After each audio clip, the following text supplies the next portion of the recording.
Hi everybody, it's Joe McMonagle with Hedgeye TV. I'm the Senior Energy Policy Analyst for Hedgeye and Hedgeye Potomac Research. We're pleased to be joined today by Chakib Khelil, who is the former OPEC President in 2001 and 2008. He was also the Algerian Energy Minister for a time, I think, starting in 1999, right? Before then, worked for Shell and BP. Was it BP, I think? Yeah, Phillips Petroleum. Yeah, Phillips at the time, and graduate of Ohio State, geologist is his background, and was an energy advisor at the World Bank. So we're going to press into service all of his background to try to figure out what's going on for energy markets, and we're looking particularly at OPEC, the OPEC meeting next week. But before we dive into what we expect out of the OPEC meeting, I thought I would turn it over to Chakib and ask for sort of your thoughts on the current state of the oil market and sort of how you see things, looking back to the way you approached the analysis when you were both a minister and also as the OPEC president, to give folks a flavor for how the ministers sort of approach the meeting, but also to get your views on the current state of the market. Okay. Well, as a minister, really, I would coordinate, all my work, with lots of the assistants who are, kind of focused on the issues that OPEC, deals with. And they usually would look at the geopolitics, they would look at the oil fundamentals, they would consult, with colleagues, from different countries. Mm-hmm. And we would look especially at the compliance, at least in those times, in the period where I was minister. And then we would kind of figure out what alliances or alliance we would belong to in our involvement, in the meeting, because the objectives on our part, at least in those days, was to try to get the highest revenues for the country, because most of these countries depend on oil revenues as their major income.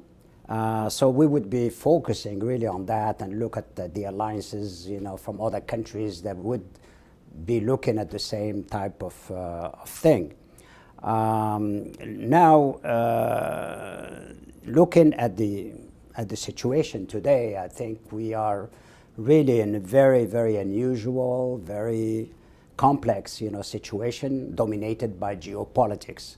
Mainly, what's going on, in the Gulf, and because that Strait of Hormuz, as you know, is very critical, for the supply of oil. It, lets about 20% of the oil through, and about 30% of the LNG, of the world LNG, goes through the Strait of Hormuz. So you would imagine what may happen, if something happens to the flow of these hydrocarbons in that region.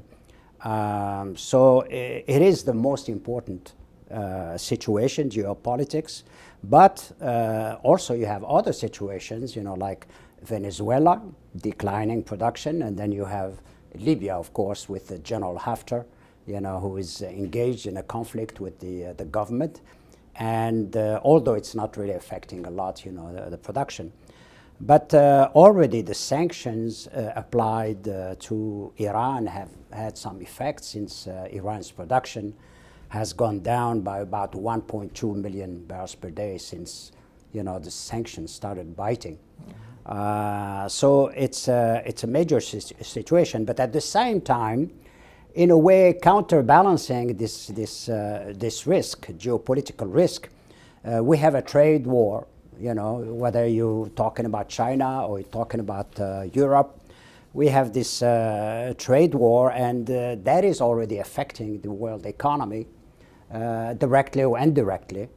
So we have seen the impact on the increase in oil demand for this year. For example, it's lower than last year. So if we combine that to the surge of non-OPEC oil, and mainly U.S. shale oil, we can see easily, that the call on OPEC oil is going to be continuing to decline. So in a way, we have an oversupply, of oil, which in a way dampens, the risk associated, with geopolitics, and has, in a way, led to the market not being too much affected, what's going on geopolitically.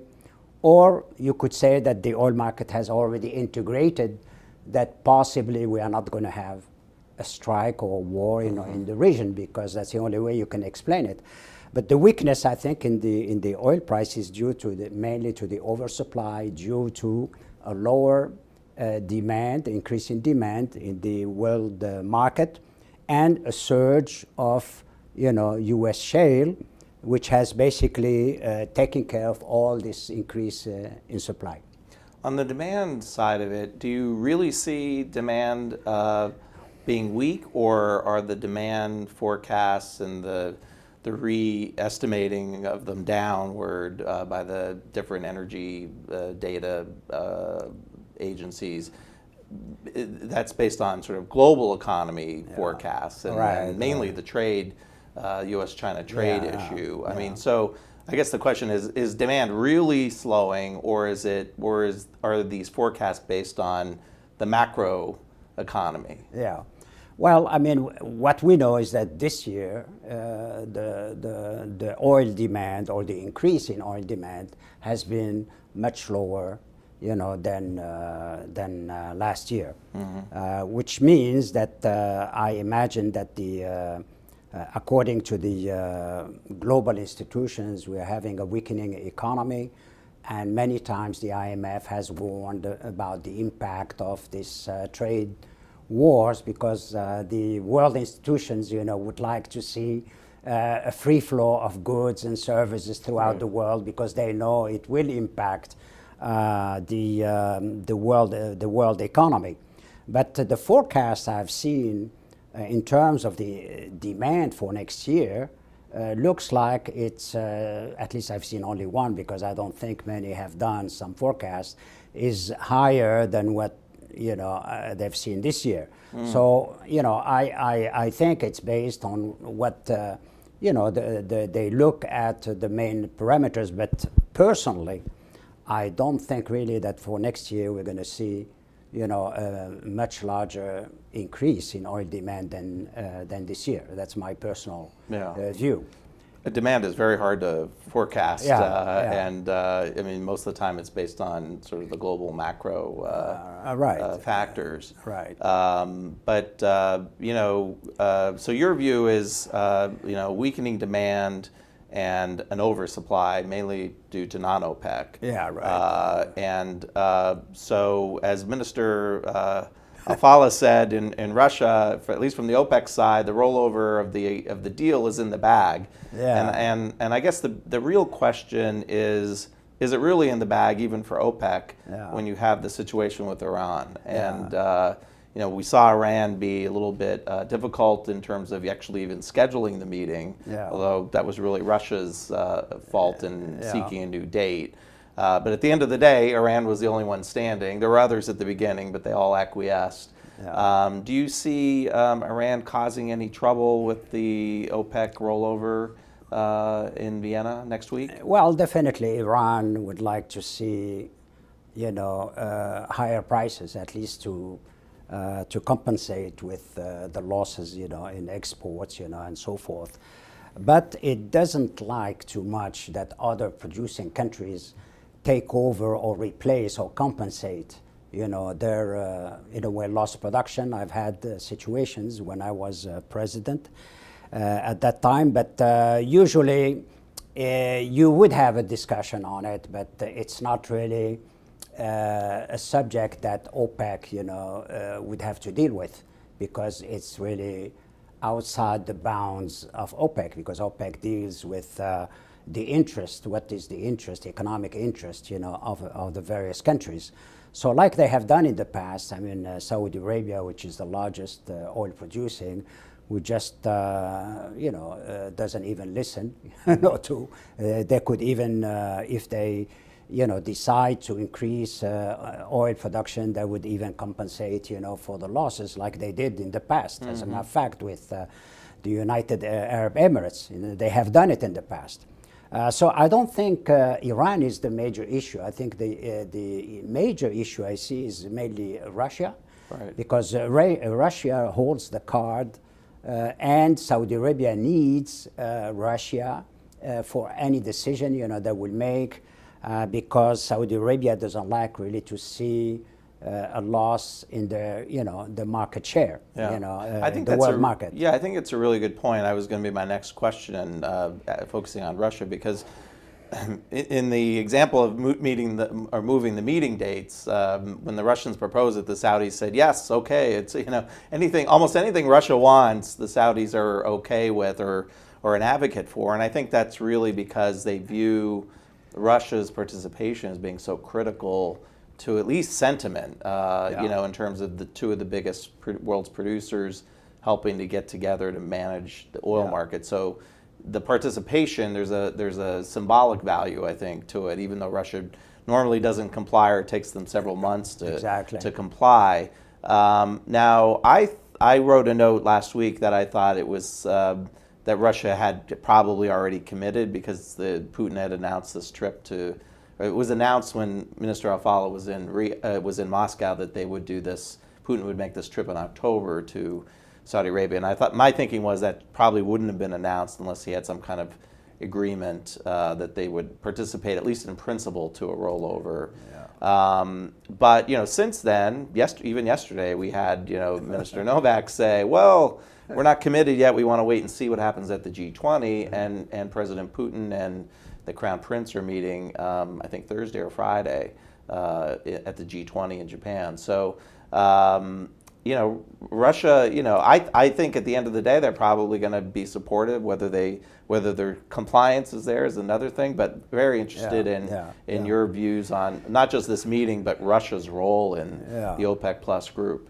Well, my view is that not rolling over is not an option for OPEC.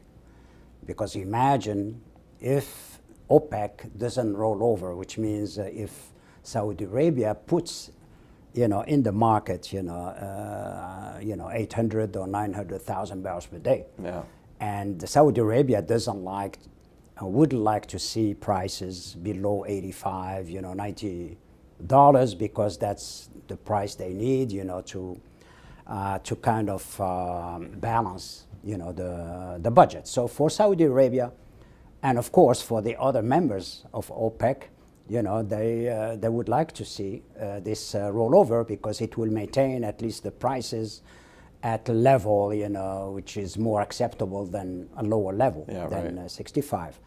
At the same time, I think even the American side, would like to see, because for the oil shale, to be encouraged, to be, in that direction, they would need also, prices at least in the 60s or so forth.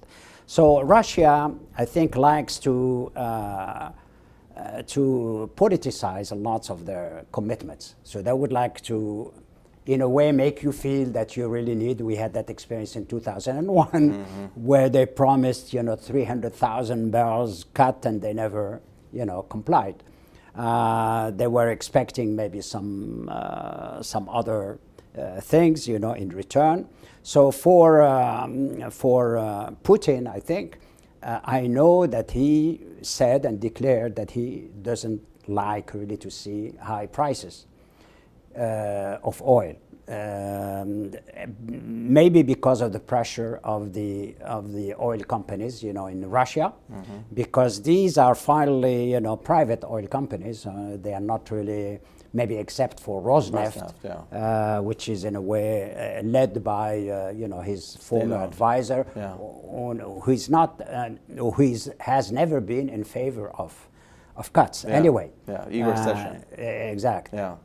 So the oil companies have invested a lot, in increasing their production. So it just makes sense, for the Russian oil companies not to participate. So they've had a hard time really negotiating with the private oil companies in Russia to accept, and you could see that even in the application of the cuts, on their part, they haven't been, done in the right, in the right time and so forth. So Russia probably is looking for maybe privileged relation with Saudi Arabia. Maybe now that they have a privileged relation with Iran. I've seen today, for example, they even had somebody representing in the meeting with Netanyahu and Bolton. Right. And so it seems like their objective probably is to play a major role in finding, some way out of this situation, which could be very dangerous, for everybody, including Russia, I would imagine. So this is probably what they're looking at with Riyadh, and they have been kind of tempting Riyadh to participate in some of their LNG, right. projects, and investment in Russia. And Saudi Arabia needs gas, right. And they have been even talking to the U.S. Companies, for that. So in the final analysis, I think I would see a deal make to roll over. I don't think they're going to be looking at a deeper cut, because that's a no-no as far as President Trump is concerned. Yeah. Because he gave the right signal that he didn't like to see higher prices, so that wouldn't go in that direction. At the same time, I think OPEC will probably make that decision for the next few months and not really for long term, because the oil market in 2020, nobody knows where it's going to be, but most analysts, think that maybe OPEC will be faced still with the same problems in right. 2020. Right. Yeah, I mean, it's hard to see them going. I mean, obviously, it would be more bullish for markets if they were to do deeper cuts, or would have an extended term of the cuts, which you could argue they could just say that and then just revise it at the December meeting. But so you don't see any surprises, basically, from what you just described. No surprises. It should just be a very simple meeting. Well, it's not going to be simple. Yeah. I mean, they're going to have to listen to the Iranian. There are going to be lots of attacks, political attacks and so forth. But it's not really the concern of OPEC, to deal with political issues, in the region. Right. And the concern of OPEC is what needs to be done. And not rolling over is not an option even for Iran. Yeah. Because imagine Iran losing production 1.2, at the same time they would lose income because of the price. Right. So in the final analysis, they just bypass Iran and continue. And they could even not come out with any decisions like they did one time, And, well, that would be a surprise. And that they will continue, doing what they did. So yeah, I mean, I guess we've never had tankers being, attacked. Yeah, exactly. But I'm not sure it will change the dynamics. I think I agree with you on that. Yeah. Let's switch gears and talk about geopolitics. You mentioned them at the beginning, and obviously with Iran. We wrote a note last week that we see, if the U.S. has a maximum pressure campaign vis-a-vis Iran has decided they're going to have a maximum chaos policy. And their goal is to try to get the U.S. and Trump to rethink the maximum pressure policy and maybe revisit waivers. And Iran really wants the U.S. and Trump, who's indicated some hesitancy, obviously, about starting another war. He's written about that, but also, pulled back from, the response attack to that missile base that shot down the drone. So I think they think if they raise the temperature, it can get the U.S. to change their policy. So I think as a result, not only do we have Libya, not only do we have Venezuela, But now we have Iran, who I think is, the status quo is not going to stay very long. I mean, I see some more mischief ahead, and so we've been telling clients we think, this is sort of like geopolitical risk whack-a-mole. That every time they turn around, there's going to be another one of these incidents. Yeah.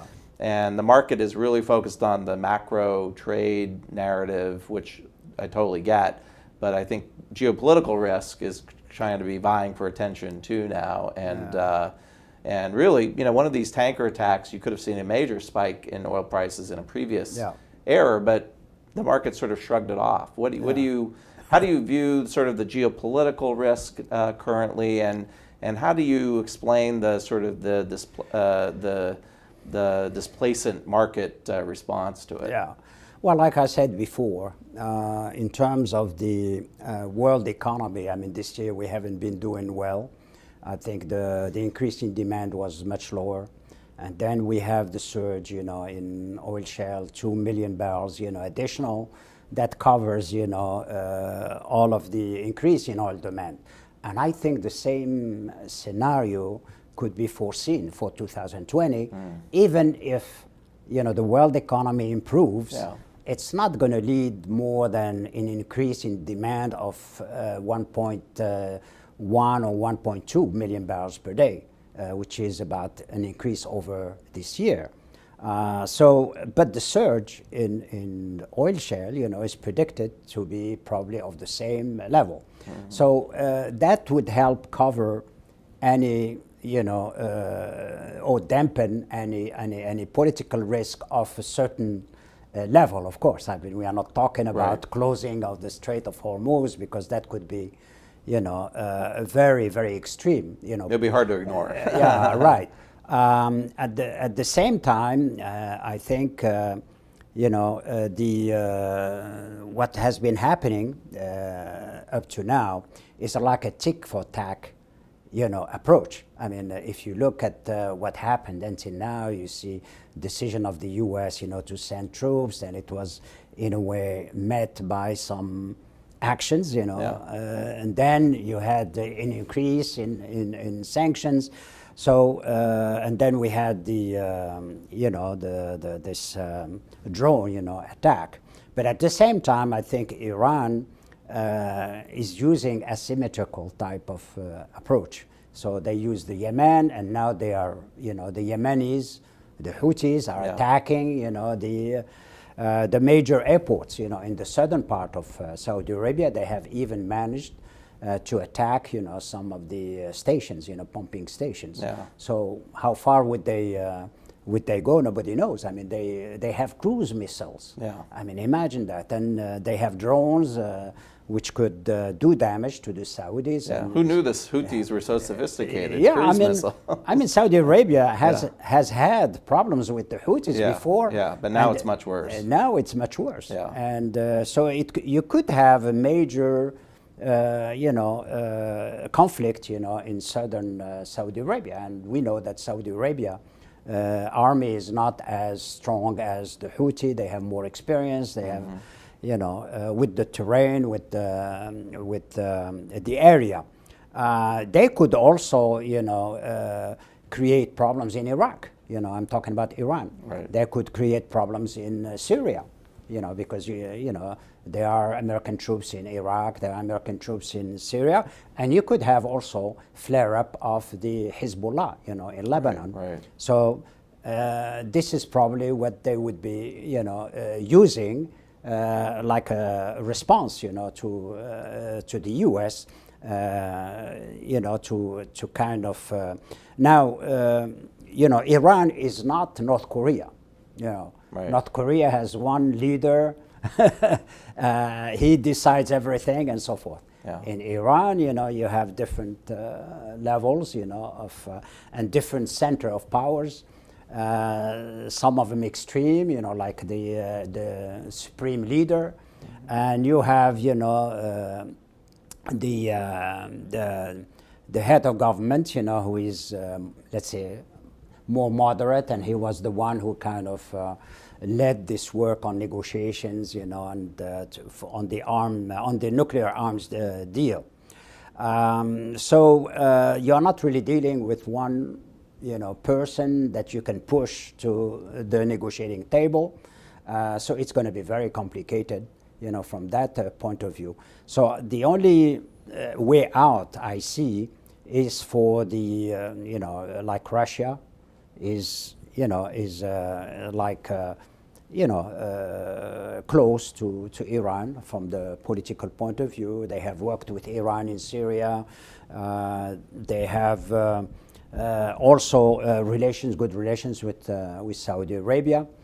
So I could see a role for Russia. I could see a role for, for the Europeans, to kind of push back, Iran to the negotiating table. But I don't think the policy of the U.S. to, kind of put more and more sanctions is going to push them, to come to the negotiating table. It's not really the right approach, for getting the Iranians. And I don't see President Trump going back and saying, okay, I'm going to relieve you from this and then just come to the table, let's talk about it. Right. So it seems like we are in a closed confrontation, between Iran and the U.S. So we need to have other players, like maybe China, China has a lot at stake. Yes. In the region. Yep. They get lots of their oil from there. Japan also has a lot of at stake, in the region. So I see possibly in the next few weeks a move, to kind of lower the temperature in the region, and maybe get something, going in terms of negotiations and so forth. Because the option that we're going to have a war there, I don't think anybody is really thinking about it. And the oil market, is probably right, because they have integrated that, that possibility there. So that's why we're going to see the prices stay where they are, for a little while longer. Yeah, I do think the danger for miscalculation is pretty high, though. Exactly. I mean, I agree. Nobody wants a war. There were a lot of commentary after the tanker attacks that. Well, this wasn't Iran because it's not in their interest to do. Well, of course it's not in their interest, but doesn't mean they're not behind it or their proxies weren't behind it. Well, what I said before, that you have various centers of decision, is that possibly one center of decision in the Iran has taken the initiative, maybe with the knowledge of the supreme leader, but not necessarily with the knowledge of the head of the government. So this is the danger, that you could see in Iran, which could lead to a big problem, I mean, if you look at it from another angle, is that, I mean, I think Trump really, his goal is to just get a better deal than Obama got. Exactly. So I think if Iran just went to the negotiating table and offered one new thing, the missile program or something, I think he'd accept it and declare victory. Instead, their new position is no diplomacy because of the sanctioning of the supreme leader. But Iran has really been the one not wanting to come to the table. I think they've been using the Europeans to try to do that bidding for them. But if they do, as they're saying they're going to do next week, and sort of pierce their commitments of the nuclear agreement by enriching over a certain limit, it's going to force the Europeans to reconsider what action they may take vis-a-vis sanctions. But I think you raise a lot of good points about other players who could get involved. Yeah, I think for that reason the Europeans will need to intervene, because they wouldn't like to see that situation occur. Yes, so of course. They need to make a move in that direction. And their relation with Russia has been improving, because I think they lifted some of the sanctions against Russia. So Russia may be willing to play a more, positive role, in finding, solution. Yeah, but China too, I think, is another good point, and Japan, there are other players. If anyone at the UN is listening, there's a good diplomat here to take another role out of retirement. Let's talk about Libya, because you mentioned it before. General Haftar's got at least physical control over the oil-producing regions. But it's sort of in an agreement with local militias, so I'm not sure how correct that is. But I think he doesn't have control over the money, though, and that's why he's really moving towards Tripoli. And so far, as you point out, we really haven't had a lot of production declines. In fact, hardly any at all. There have been some momentary stoppages, but I guess that is the danger, though. At some point, someone figures out, well, the pressure point is oil revenue, and we need to that's going to be the game changer. So, how do you see that situation, and do you see any danger to production? Well, I think danger in Libya is really foreign intervention. And they have. That's the way that the whole thing started. And foreign intervention now is basically through proxies, like Turkey and Qatar, who are in a way helping the government not government Tripoli, but mainly the militias, around in Tripoli. And then you have Saudi Arabia, the United Emirates, and Egypt, who are supporting General, or maybe the Trump administration now. Haftar, and Trump apparently talked to General Haftar, like they call him, and although there was no follow-up, on that, so I see, this foreign intervention, especially by Turkey and Qatar on the other side, blocking, the move by Haftar. And I don't think either side is going to win as long as you have this situation, and as long somebody doesn't come in and say, okay, you guys, you're going to stay out. We're going to go for a political deal. There is no military solution in Libya, definitely, and everybody knew it from the beginning. But General Haftar, because he was able, to control Benghazi, he was able to kind of do away with the Islamists, in the region there, and also along the borders with Egypt, thought that maybe he could, try to move on the recognized government. It's by the United Nations. So now with the intervention of Turkey, providing arms and munitions, to the militias and on the government side, I don't see, any side really winning. So we're going to continue grinding in a way. In Libya, probably the production might stay where it is, might go down, go up, but I don't see a solution before, a long time, in the future. And in terms of production, you don't really see a big disruption because both sides realize they need the revenue, right? So that's one thing that everybody is in agreement on, even though they're fighting on exactly. On other political issues. They need, and also they have to listen also to the population, although population is, is split, but the population in general depend on these revenues. So they're going to save whatever they can, the facilities of the production, both of them. But from time to time, you're going to have somebody, kind of going, out, destroying maybe facilities of production. We have seen that, in the past. So you could have a stoppage in export at one time. But I think they will come back always to that level. And they haven't been able to achieve the higher, level that they were able to produce before, this situation happens. Right. So before we leave, I need to talk about Saudi Arabia because they've, since the fourth quarter of last year, they've dramatically reduced their production. They're down by more than 1 million barrels a day from the fourth quarter.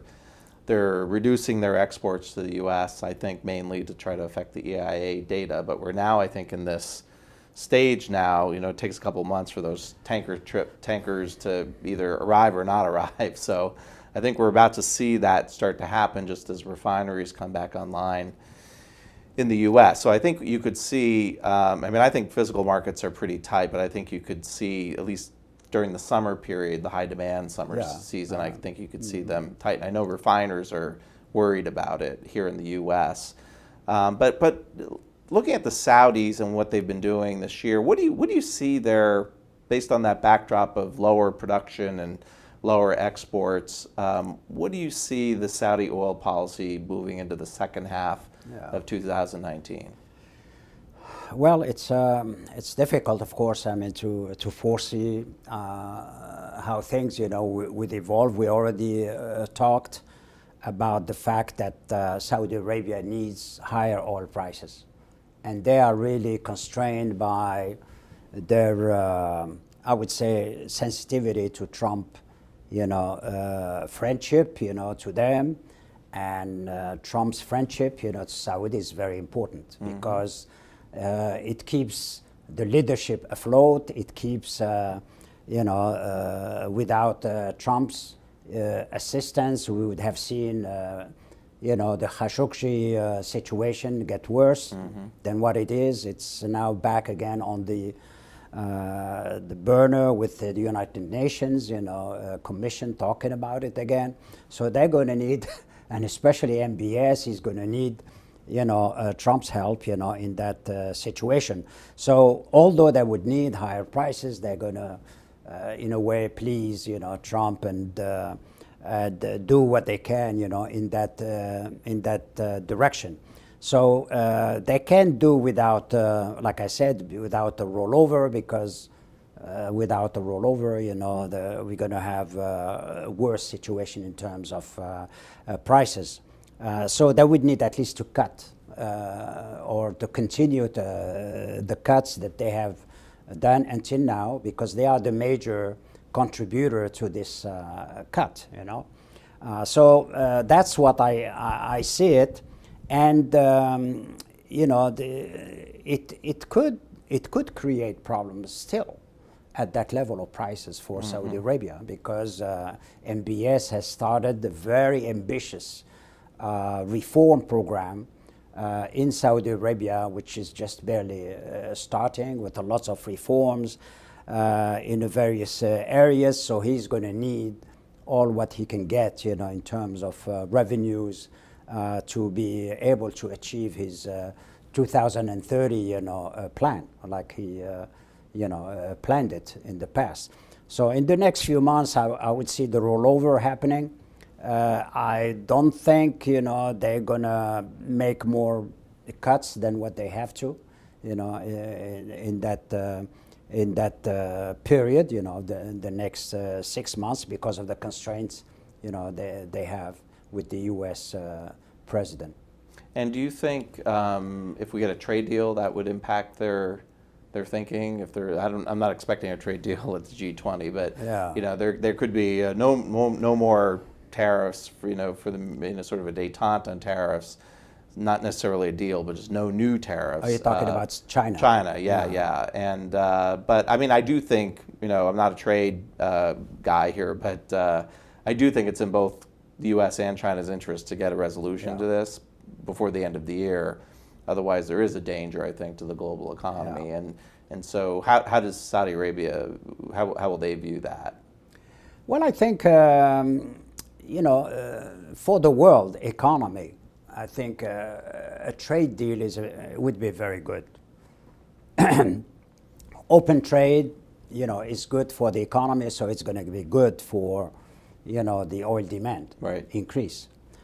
So I would say that the Middle East countries would be in favor. And, the way I see it, I think there's going to be a deal with China. And the reason I see is because of the Chinese president trip to North Korea.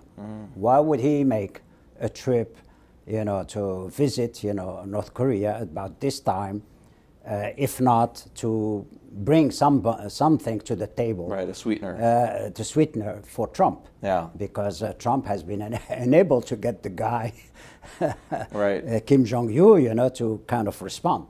So maybe he's going to bring something, and I feel, maybe that's going to happen, and that's going to be something maybe that could help also close a deal on the trade.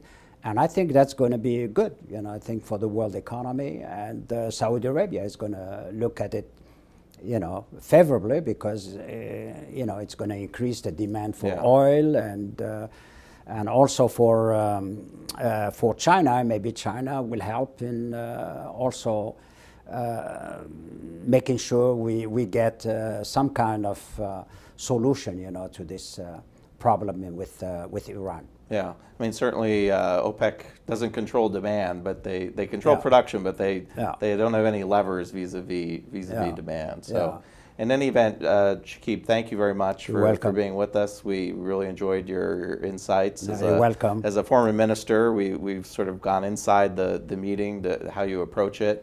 And we'll be covering the meeting more at Hedgeye in the days ahead, and certainly next week I'll be leaving for Vienna this weekend for the meetings, which are Monday, Tuesday. So stay tuned to Hedgeye TV, and also look for client notes in your inbox. That's it for now.